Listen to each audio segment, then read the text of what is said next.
Hello, and welcome to the Homegirl Podcast. I am your host, Abby Cornelius, and this is episode number 5.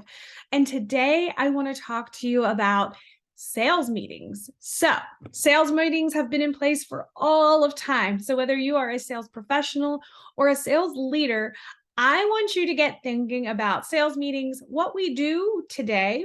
Does it work? And let's challenge that and see what might be a better path moving forward.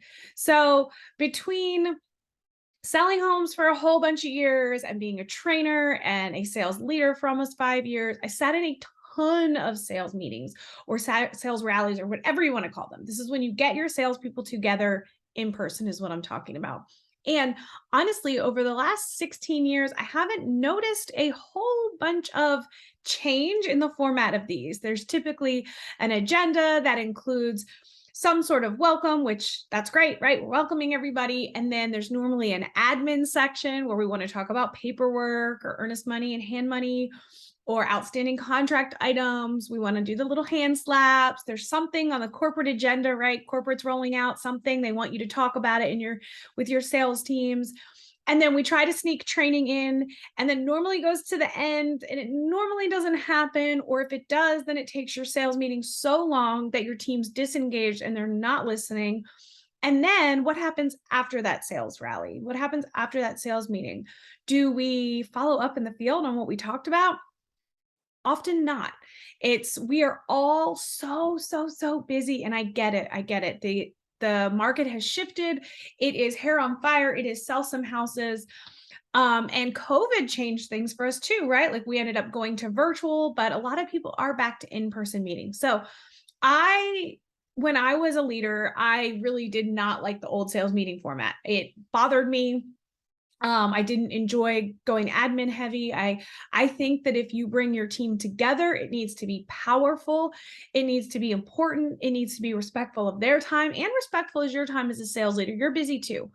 And technology has advanced. So when I started in sales, I'm going to date myself and I hate doing this, but we used to have to go to the office to bring in contracts, to bring in checks, to pick up blueprints, to pick up, honestly, like press hard, third copy is yours, carbon copy purchase agreements. We needed to go to the office. So it was out of like a functionality of, hey, they're coming in anyway, let's make a good use of the time. We didn't have computers in the beginning. We didn't have CRMs in the beginning. So there was a lot in those sales meetings that we needed because we didn't have the systems in place to supplement.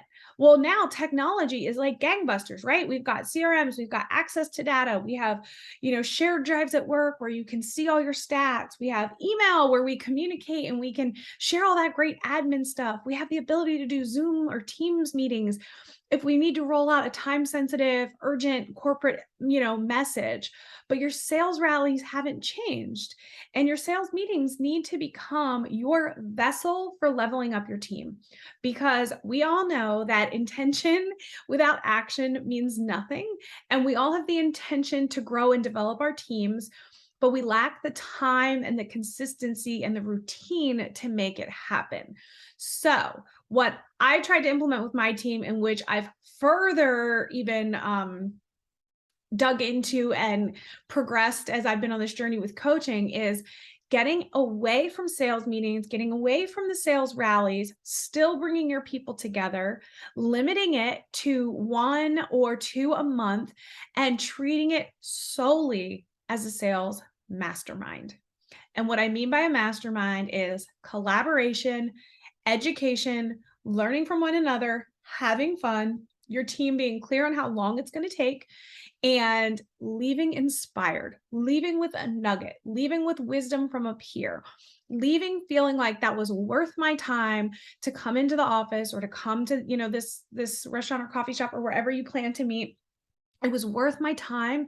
It added value. And for you as a sales leader to stop that pressure of, I've got to jam all this stuff into this sales meeting and, asking all the different departments what they need you to share, that can be delivered in your one-on-ones. That can be emails. That can be Teams calls. That does not need to be what you do with your precious 12 to 24 times a month that you get your team together. It is a precious and unique time. And I want to challenge your mindset on it to start thinking of it as a very important time and that you have a responsibility to add value there, not information dump. Okay.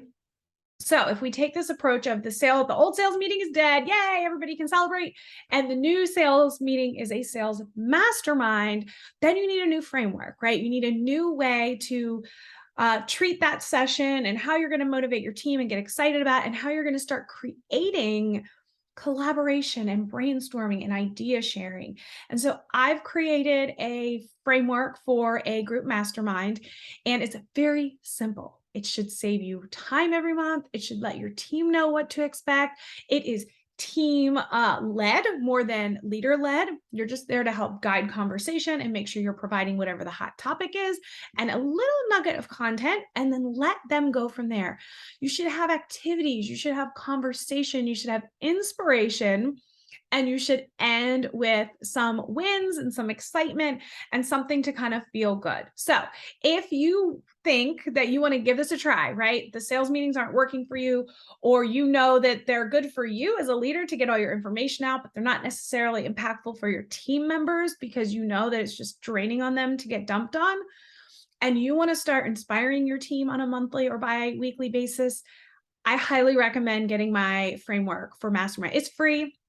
Go to www.abbycornelius.com/mastermind framework.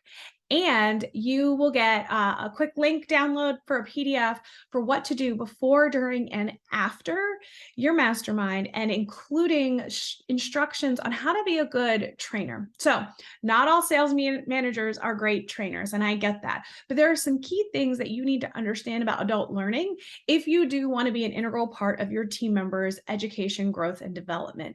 So there's little nuggets of that included in there. But at the end of the day, the goal is for you and your team to make the best use of their time, to grow and learn together, and to create a culture on your team of investing in them, following through, and holding them accountable.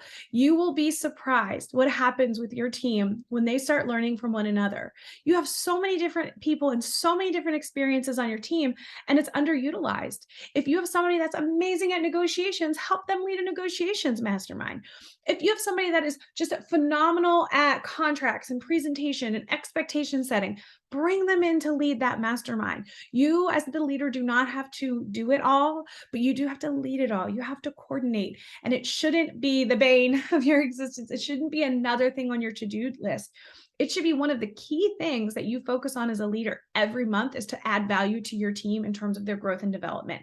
And this is the perfect way to do it. So ditch the sales meetings, say yes to a sales mastermind. Please help your team with their skill development and their mindset development. And this is your vessel to do it. If you are willing and bold enough to challenge the status quo, kick everybody out of your sales meetings. It's just you and your team, no division presidents, no area managers, no construction, no mortgage, none of it. They can get a Teams meeting going. They can get an email going. They do not deserve your precious 12 times where you and your whole team get together. That needs to be special. It needs to be sacred. It needs to be highly valuable. All right. I hope you guys found this helpful. Please let me know if you implement the sales mastermind and how it goes. I know it was life-changing for me and some of the teams that I worked on, and others have been implementing it and having great results. And I hope you and your team get those results as well. Bye for now.